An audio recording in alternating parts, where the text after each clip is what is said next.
Was executing Louis XVI the biggest mistake of the French Revolution?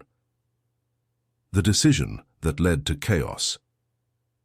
The winter of 1793 did not arrive in Paris with the usual grace of falling snow. It arrived with the scent of damp stone, rusted iron, and the cold, metallic breath of a revolution that had run out of patience. Inside the thick, suffocating walls of the Temple prison, a man sat by a small fire, rubbing his hands together to stave off the chill that seemed to emanate from the very soul of France. This man was not a stranger to luxury. He had been born in the Hall of Mirrors, raised amidst the scent of amber and the soft rustle of silk. He was Louis XVI, by the grace of God, King of France and Navarre. But as he looked at his reflection in a tarnished silver bowl, he did not see a monarch. He saw citizen Louis Capet, a man stripped of his titles, his divine protection and his dignity. He believed, perhaps naively, that the law would still protect him. He believed that the people who had once cheered his coronation would remember him as a father who had simply lost his way. But what Louis did not yet understand was that the revolution no longer needed a father. It needed a martyr, and the gears of a political machine lubricated by the hunger of the masses had already begun to turn. The decision to end his life had been made long before he ever stepped into a courtroom, but the path to that final, shivering moment on the scaffold was paved with secrets, betrayals, and a single iron chest that would change the course of human history forever. To understand how the most powerful man in Europe ended up waiting for his death in a cold stone tower, one must look back at the crumbling facade of the old world. For centuries, the Bourbon kings had ruled with the absolute conviction that their power came directly from the heavens. To strike a king was to strike God himself, but by the late 18th century, the heavens were silent, and the streets of Paris were screaming. France was a pressure cooker of debt, famine, and Enlightenment ideals that suggested a man's worth was measured by his virtue, not his bloodline. Louis was not a tyrant by nature. He was an indecisive, soft-spoken man who preferred the intricate mechanics of clocks and the solitude of his library to the cutthroat politics of the court. He wanted to be loved, but he inherited a kingdom that was already bankrupt, both financially and morally. When the Bastille fell in 1789, it wasn't just a fortress that collapsed, it was the illusion of royal invincibility. Yet even then the people did not want his head. They wanted bread, they wanted a voice, they wanted a king who would walk beside them rather than tower over them. For a brief, flickering moment, it seemed as though a middle ground might be reached. The National Assembly was formed, the Declaration of the Rights of Man was penned, and Louis was repositioned as a constitutional monarch. He was the restorer of French liberty. But the transition from absolute power to a shared governance was a poison that Louis could not swallow. While he smiled for the public and wore the tricolour cockade on his hat behind the closed doors of the Tuileries Palace, a different story was being written. The palace had become a gilded cage, surrounded by a city that watched his every move with growing suspicion. The air in Paris was thick with rumours of foreign intervention, of secret messages sent to the Austrian emperor, and of a queen, Marie Antoinette, who was accused of draining the nation's treasury to fund a counter-revolution. Louis was caught between two worlds, the dying breath of the monarchy and the violent birth of a republic. Every choice he made was a desperate attempt to find a third way, a path that would save his crown and his family, but the ground beneath him was turning into a swamp of paranoia. The turning point, the moment the shadow of the guillotine first truly fell across the king's neck, was the ill-fated flight to Varennes.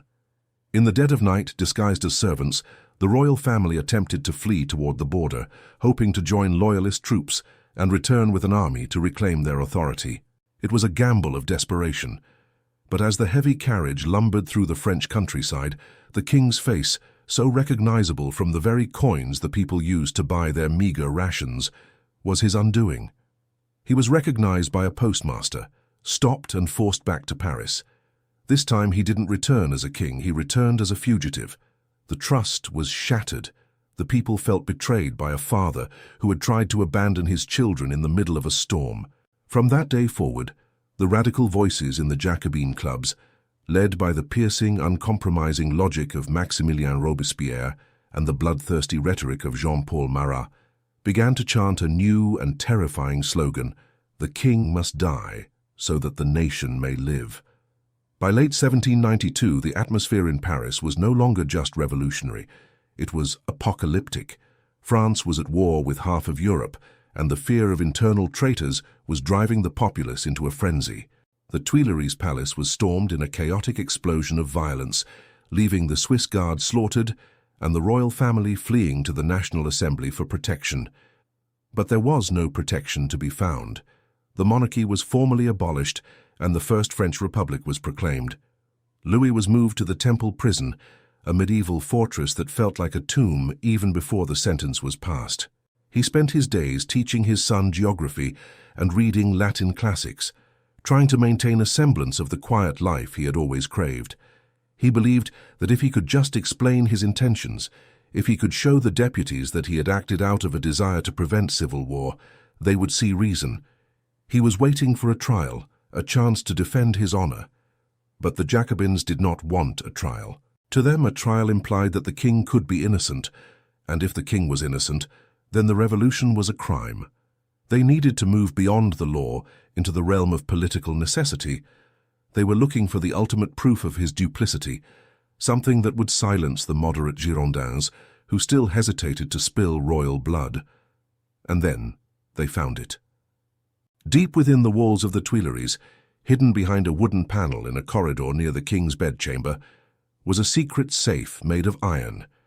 It had been forged by the king's own locksmith, a man named Gamin, who eventually betrayed the secret to the revolutionary government. When the doors of the armoire de fer, the iron chest, were pried open, the contents sent a shockwave through the heart of France. Inside were hundreds of documents, letters, and records of secret negotiations. There were proofs that Louis had been in contact with Mirabeau, the great orator of the Revolution, essentially bribing him to support the royal cause. There were letters to foreign powers, encouraging them to maintain their pressure on the borders of France. While the king had publicly sworn to uphold the new constitution, these papers suggested he was privately undermining it at every turn. To the radicals, this wasn't just political maneuvering. It was high treason. The discovery of the iron chest stripped away the king's last defense. It didn't matter if his intentions were to save his family or to prevent further bloodshed. In the eyes of the law and the increasingly radicalized public, he was a conspirator against the state. The narrative was no longer about a misunderstood man. It was about a traitor who had worn a mask of loyalty while plotting the destruction of the people's will. As the news of the iron chest spread through the streets of Paris, the mood shifted from suspicion to a cold, calculating desire for retribution. The moderate voices in the National Convention, those who argued for exile or imprisonment, were drowned out by the thunderous speeches of Robespierre. He argued that Louis was not a defendant and the deputies were not judges. They were statesmen, and their duty was to secure the safety of the Republic. Louis must die, Robespierre famously declared, because the country must live. The trial was set to begin in December, but for anyone paying attention to the fever pitch of the Parisian crowds, the verdict was already written in the air. The man who had once been the center of the universe for millions of Frenchmen was now an obstacle that had to be cleared away for the new world to be born. The king prepared for his appearance before the convention with a quiet, almost eerie calm. He trimmed his beard, put on a simple grey coat, and reviewed his notes. He still believed in the power of words, in the weight of his heritage. He did not see the thousands of armed men lining the streets as he was transported from the temple to the hall of the convention. He did not see the hatred in the eyes of the sans-culottes, who watched his carriage pass in a silence more terrifying than any scream. He only saw a chance to speak. But as he stepped into the hall, facing the hundreds of deputies who would decide his fate, he realized that he was not standing before a court of justice. He was standing before a tribunal of history, and history was hungry for a sacrifice. The transition from the majesty of Versailles to the cold reality of the prisoner's dock was complete. The trial of Louis XVI was about to begin, and with it, the soul of France would be weighed in the balance, setting off a chain of events that would turn the dream of liberty into a nightmare of shadows and steel. The hall of the National Convention was a cavernous space where the air felt thick enough to choke on. It was December 1792, and the transition from the golden sun of Versailles to this drafty, tension-filled room was more than a change in scenery. It was the collapse of an entire universe. Louis XVI, now simply Louis Capet, stood at the bar of the convention, a man who had once been told his voice was the voice of God, now forced to answer to the shouts of lawyers and the jeers of the common people. He looked around at the faces of the men who would decide his fate. Some were familiar, men who had once bowed low in his presence, their silks rustling as they whispered flatteries. Now they wore the rough tricolour of the Revolution and refused to even meet his eyes. The trial was not merely a legal proceeding, it was a ritual of desecration. The deputies were not looking for the truth, they were looking for a way to kill the ghost of the monarchy without appearing like murderers to the rest of the world. Louis's defence was led by the aging and courageous Malesherbes, a man who had served the crown for decades and knew that by standing next to the king, he was likely signing his own death warrant. Alongside him was Raymond XVI, a brilliant orator who spent nights preparing a defense that appealed to the very principles the revolution claimed to uphold. DeSais's voice rang through the hall, pointing out the fundamental hypocrisy of the trial. He argued that under the Constitution of 1791, the king's person was sacred and inviolable. If the deputies wanted to try him as a citizen, they had to grant him the rights of a citizen, but they were treating him as a prisoner of war. "I search among you for judges," DeSais cried out, his voice cracking with the weight of the moment, "and I see only accusers." It was a powerful, logical argument that should have given the moderate deputies pause. But logic is a fragile shield against a mob that has tasted power and is hungry for blood. The atmosphere outside the hall was even more volatile. The streets of Paris were a sea of red caps and pikestaffs. The sans-culottes, the radical working class who felt the revolution had not yet gone far enough, surrounded the building, their chants echoing through the stone walls. They didn't want a trial. They wanted a cleansing. To them, every day Louis remained alive was a day the Republic was in danger. Inside, the galleries were packed with spectators who treated the trial like a macabre theatre performance. Women sat in the front rows, knitting as they watched the king, while men drank wine and placed bets on the outcome. This was the environment in which the deputies had to cast their votes, under the direct gaze of a populace that had already decided the verdict. The pressure was suffocating. Any deputy who showed mercy was immediately labelled a royalist or a traitor, terms that in the winter of 1792 were increasingly synonymous with a death sentence. The discovery of the iron chest, the armoire de fer, had turned the trial into a psychological minefield for Louis. When confronted with the documents found in the secret safe, the king's primary strategy was denial. He claimed he did not recognize the papers, that the signatures were not his, or that he had no memory of the exchanges. It was a disastrous move. To the deputies, it wasn't just a defense, it was a lie. They saw a man who was still trying to play the old games of the court, a man who thought he could outmaneuver the truth with royal arrogance. In his heart, Louis likely felt that he was protecting the dignity of the crown, that to admit to conspiring with foreign powers was to admit that the monarchy was a crime. But to the men in the room, his denials were the final proof that he could never be a part of the new France. He was a relic that refused to crumble, and so he had to be broken. The internal struggle within Louis was perhaps the most tragic part of the trial. Behind the mask of the stoic prisoner, he was a man grieving for a life that had been snatched away. He missed his son's laughter and the quiet moments with his wife, Marie Antoinette, who was held in a separate part of the prison, her own hair turning grey from the stress and isolation. Louis spent his nights in prayer, seeking solace in a faith that told him his suffering was a cross he had to bear for the sins of his ancestors. He began to see himself not as a failed king, but as a Christian martyr.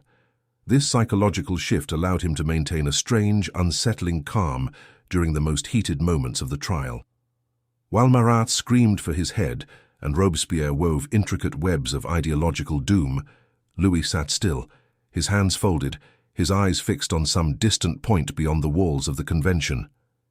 He was withdrawing from the world of men, preparing himself for the world of shadows.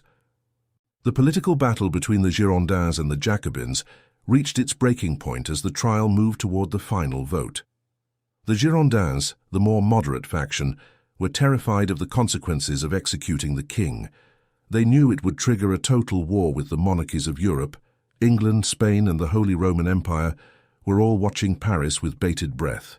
They proposed a call to the people, a national referendum that would allow the entire country to vote on the king's fate.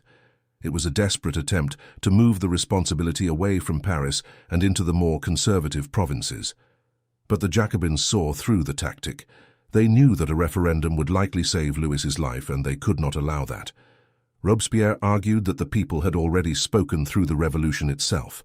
To ask for another vote was to question the legitimacy of the Republic. The air in the convention was thick with the scent of a brewing civil war between the two factions, with Louis's life hanging in the middle like a macabre prize. Then came the moment that changed everything. The convention decided that the vote would be public, a nominal appeal where every deputy had to stand up, walk to the rostrum, and announce his vote aloud in front of the entire assembly and the crowded galleries. It was a masterstroke of intimidation. On January 15, 1793, the voting began. It was a grueling marathon session that lasted for over 36 hours. One by one, the men of the revolution stepped into the light. Some spoke with trembling voices, others with a cold, fanatical certainty. Death, exile, death with a delay, imprisonment. The tally was agonizingly close. The galleries hissed at those who voted for mercy and cheered for those who demanded the blade. The most devastating blow to Louis, however, came from his own blood. Philippe, the Duke of Orléans, was the king's cousin. He had reinvented himself as a radical revolutionary, even changing his name to Philippe Égalité to show his devotion to the new order. Many expected that even if he supported the Republic, he would abstain from voting on the death of his own kinsman. But when Philippe's name was called, he stood up and, with a cold, steady voice, voted for the death of Louis. A gasp went through the hall. Even the most hardened Jacobins were stunned by the brutality of the gesture. For Louis, who was informed of the votes in his cell, this was the ultimate betrayal. It shattered the last illusion that the ties of blood or the traditions of the past held any weight in this new, cold world. If his own cousin could vote for his execution, then there was no mercy left in France. As the final votes were counted, the tension reached a breaking point. The Girondins' last-minute attempts to delay the execution were brushed aside. The final tally was narrow, but it was enough. Out of 721 deputies present, 361 voted for immediate death, a majority of only one vote if the other categories were factored differently. Though officially the count was clear. The sentence was passed. Louis Capet was to be executed within 24 hours. When the news was brought to him, he received it with a dignity that surprised even his captors. He asked for 3 days to prepare himself and to say goodbye to his family. But the convention, fearing a royalist uprising or a rescue attempt, refused. He was granted only a few hours. The meeting between Louis and his family that evening was a scene of such raw, unshielded grief that it haunted the guards who witnessed it. For 2 hours, the king sat with Marie Antoinette, his sister Madame Elizabeth, and his children. There were no royal protocols left, only the desperate clinging of a family that knew this was the end. Louis wept openly as he held his son, the small boy who was now, in the eyes of royalists, King Louis XVII. He made the boy swear not to seek revenge for his death, a plea for peace from a man who had seen where the cycle of vengeance led. When he finally tore himself away, promising to see them again the next morning, a promise he knew he would not keep to spare them the agony of a second goodbye, the screams of the Queen echoed through the stone corridors of the temple. The man who had entered the hall of the convention as a king was now a ghost walking among the living. And as the sun began to set on his final night, the shadow of the guillotine grew long, stretching across the heart of Paris, waiting for the dawn that would change the world forever. The dawn of January 21st, 1793, did not bring a sunrise. It brought a heavy, suffocating fog that clung to the rooftops of Paris like a shroud. Inside the temple prison, the air was crystalline with cold. Louis XVI awoke at 5 in the morning, his final sleep having been surprisingly deep, the sleep of a man who had already surrendered his soul to a higher power. He dressed in a simple brown coat, white breeches, and a grey waistcoat, moving with a calm that unnerved his guards. He spent his final hour with his confessor, the Irish priest Henry Essex Edgeworth, taking communion and praying for the family he would never hold again. Outside, the city was waking up to a day unlike any other in the history of the world. This was not just the day a man would die, it was the day the ancient heart of France would be surgically removed. At 9 in the morning, the sound of carriage wheels on the cobblestones announced the arrival of the inevitable. A green carriage surrounded by thousands of armed men, National Guards, cavalry and the ever-present fierce sans-culottes waited in the courtyard. As Louis stepped out of the prison, he refused to see his family one last time. He had promised to return to them that morning, but he knew the sight of their grief would shatter the fragile stoicism he needed to face the scaffold. He chose the mercy of a lie over the agony of a final scream. He climbed into the carriage, accompanied by the priest and 2 gendarmes. The journey from the temple to the Place de la Révolution would take 2 hours, a slow, agonizing crawl through a city that had been ordered into total silence. Shops were closed, windows were shuttered, and the streets were lined with 80,000 men under arms. The Republic was taking no chances. They didn't just want to kill the king, they wanted to ensure that the king could not be saved by the very people he had once ruled. Inside the carriage, Louis read from a book of Psalms, his lips moving in silent prayer. He did not look out at the grey, hostile streets. He was already elsewhere. But as the carriage approached the vast, open space of the Place de la Révolution, the silence of the streets gave way to a low, rhythmic thrumming. It was the sound of drums. Hundreds of drummers were stationed around the square. Their beat a constant driving pulse intended to drown out any voice of dissent, any cry of "Long live the King." In the center of the square, where a statue of his grandfather, Louis XV, had once stood, rose the new monument of the age, the guillotine. 2 tall wooden pillars, painted a dull red, held a glinting, angled blade that caught the pale winter light. It was a machine of reason, cold and efficient, designed to make death democratic. When the carriage door opened, the king stepped out into the biting wind. He was greeted by the executioner, Charles-Henri Sanson, a man whose family had served as the instruments of royal justice for generations. Now Sanson was the instrument of the nation. When the executioners moved to bind his hands with a silken cord, Louis recoiled, his royal pride flickering one last time. "To bind me? No, I will never consent to that," he exclaimed. The priest leaned in, whispering that this final humiliation would be his last resemblance to the Christ he sought to follow. Louis looked at the cord, then at the sky, and offered his hands. "Do what you will," he said softly. "I will drink the cup to the dregs." They cut his hair, the thick locks falling onto the wooden boards of the scaffold, a final stripping away of the man to reveal the neck for the blade. Louis climbed the steep, narrow steps of the scaffold with a steady gait that surprised the thousands of spectators. He reached the edge of the platform and suddenly stepped forward, gesturing to the drummers to stop. For a miraculous second, the drums faltered and his voice, clear and resonant, carried across the square. "I die innocent of all the crimes imputed to me," he cried out. "I pardon those who are the cause of my death, and I pray to God that the blood you are about to shed will never fall upon France." He began to say more, to speak of the dangers ahead, but the commander of the guard, General Santerre, raised his sword and ordered the drums to resume. The king's final words were swallowed by the thunder of hide and wood. He was seized, strapped to the wooden plank and slid into the frame. The heavy copper collar, the lunette, was clamped over his neck. For a heartbeat, there was a vacuum of sound. Then the rope was pulled. The blade fell with a dull, wet thud. It was over. Sanson's assistant reached into the basket and held the severed head of Louis XVI aloft for the crowd to see. A few seconds of stunned, breathless silence followed, as if the world was waiting for the sky to fall or the earth to open. But the sun remained hidden behind the fog, and the air remained cold. Then the silence was shattered by a roar that seemed to shake the very foundations of the city. "Vive la République! Vive la Nation!" People rushed forward, breaking through the lines of guards to dip their handkerchiefs and pikes into the blood that pooled beneath the scaffold. They wanted a piece of the kingly mystery, a physical proof that the divine right was dead, that the blood of a king was no different from the blood of a peasant. But as the body of Louis Capet was hauled away to a nameless grave in the cemetery of the Madeleine, covered in quicklime to ensure no relic of his physical form remained, the reality of what had been done began to settle over France. The execution of Louis XVI was not the end of the revolution. It was the opening of a void. By killing the king, the revolutionaries had removed the only symbol of traditional authority that held the diverse factions of France together.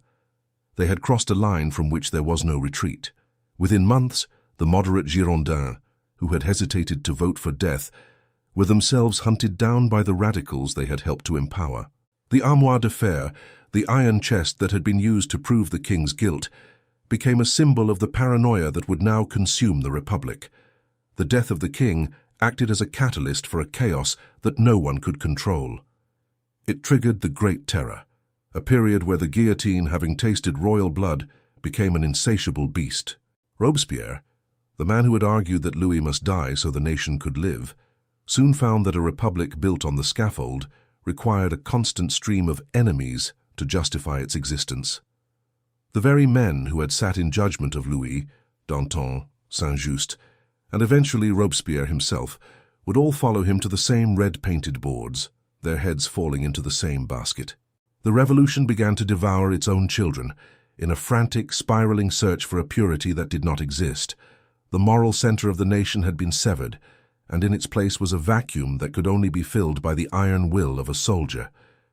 In the end, the execution of Louis XVI was the single most consequential mistake of the French Revolution. It did not create a stable democracy. It created a trauma that would haunt France for a century. It turned a struggle for rights into a bloodbath of ideologies. It paved the way for the rise of Napoleon Bonaparte, an emperor who would wield more absolute power than Louis ever dreamed of, leading France through decades of continental war that left millions dead. The death of the king was meant to be the birth of a new world, but it was also the birth of a new kind of darkness, the realization that in the name of liberty, man is capable of anything. As the years passed and the blood on the Place de la Révolution was washed away by the rains of time, the image of Louis XVI standing on that scaffold remained etched in the collective memory. He was a man who was too small for his crown, but who grew into his humanity only when that crown was taken away. His death proved that you can kill a king, but you cannot so easily kill the need for order, for justice, and for a moral anchor. The guillotine, that silent witness to the fall of 1,000 years of monarchy, stands as a reminder that every revolution eventually faces its own reflection in the blade. The decision to execute Louis was the moment the dream of 1789 turned into the nightmare of 1793, a lesson written in red that the price of radical change is often the very soul of the nation it seeks to save. The king was dead, but the ghost of his execution would walk the halls of power forever, whispering that when the law is replaced by the blade, no one is ever truly safe.